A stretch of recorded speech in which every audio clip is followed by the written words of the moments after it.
The morning I was set to fly out, I opened the desk drawer, where I securely kept my travel document, and found absolutely nothing. It was empty. Just the subtle scent of my sister Skylar's fragrance lingering on my garments. I spoke her name once very calmly. She offered no response. My parents sat in the main, living space, pretending to read the newspaper, their eyes intentionally avoiding mine. That shared quietness immediately told me everything I needed to know. When I finally posed the question, my father did not even flinch. Perhaps it is a warning, he suggested. My mother slowly nodded. Some chances are simply not intended for everyone. I stood there, my suitcase only, partially packed, watching the individuals I trusted, the most confirmed that they never truly believed I was meant to depart. They had not just taken my passport. They had attempted to seize my freedom and expected me to accept the outcome quietly. While growing up, I believed my sister and I were the same fundamental narrative, just expressed in different ways. She was the more vocal one, the golden child basking in the spotlight. Her laughter dominated every room. She was the one everyone encouraged. I was the secondary figure, the serene one, the one who ensured things ran smoothly, while she caused spectacles. When I was awarded the international scholarship, she hugged me so tightly I almost trusted her. Sincerity, almost. You truly deserve this, she declared, with that familiar, rehearsed smile. But I caught it, the brief flash in her eyes, the look that clearly communicated, "Why not me?" I overlooked it because that is what deep affection compels you to do. It ignores the warning signs. 3 days before my planned departure, I observed her speaking in hushed tones with my mother. The sudden phone conversations that ceased the moment I walked into the room. The evening before my flight, my passport was safely placed in my carry-on bag. The next morning, it was gone. When I confronted her, she immediately started weeping, as she always did, and claimed, "You must have simply misplaced it." My parents instantly defended her, shielding her from my justified anger as if she were made of delicate glass and I were made of sharp knives. That night, while they were sleeping, I entered her bedroom. The passport was not just hidden. It had been utterly destroyed, torn into tiny pieces, and flushed away. I recovered the remaining fragments in the waste bin, waterlogged, shredded, and completely unusable.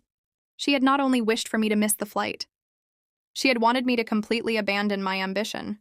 I did not scream, I did not weep. I simply smiled because I had anticipated this exact kind of malice. Not the specific action, but the dark intention. 2 months earlier, I had secretly applied for a second scholarship. Identical terms, the same international destination under a fictitious name. I often used for my research papers. It was my backup strategy. They never learned about it. While my parents pitied me for supposedly losing the first opportunity, I calmly packed for the second. I informed them the scholarship committee had merely postponed their final decisions. They completely believed me. They always deeply underestimated me. Revenge did not require fury, it only demanded patience. The day of my supposed failure, they celebrated a minor victory. My sister had her hair professionally styled, preparing for her graduation photos. My mother cooked a celebratory biryani as if the loss of my aspiration was a form of family relief. While they were laughing downstairs, I was already at the airport using a different name. While they assumed I was sleeping off my disappointment, I was successfully boarding a plane destined for London. Weeks later, when I was awarded the National Excellence Award, the interview was broadcast live. My real name, my face, my clear words. Hard work means nothing if you permit others to establish your limitations, I declared into the camera. Back home, my mother dropped her cup of tea. My sister froze mid-laugh. My father stared intently at the screen, as if he was seeing a ghost. They desperately attempted to call me. I did not respond. They sent a flood of messages, apologies, disguised as weak excuses, claims that they had meant well. When I finally replied, it was a single sentence. Some chances are simply not intended for everyone. Remember, I received no further communication after that silence. The same kind of silence I had endured for years finally felt wonderfully peaceful. But my sister could not control herself. Months later, she applied for the exact same prestigious program I had joined, thinking family connections could magically ensure her success.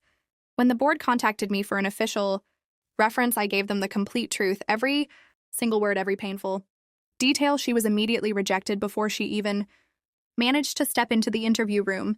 Now, when I gaze at the beautiful award resting on my desk, I do not dwell on the flight I lost. I think about the freedom I successfully reclaimed. They attempted to confine me to a lifetime of small dreams. Instead, I successfully built an empire using my own name.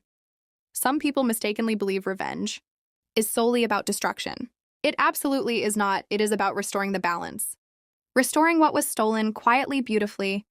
I did not completely ruin her life. I simply reminded her that mine did not require her consent to soar, and that is precisely what they witnessed on the news.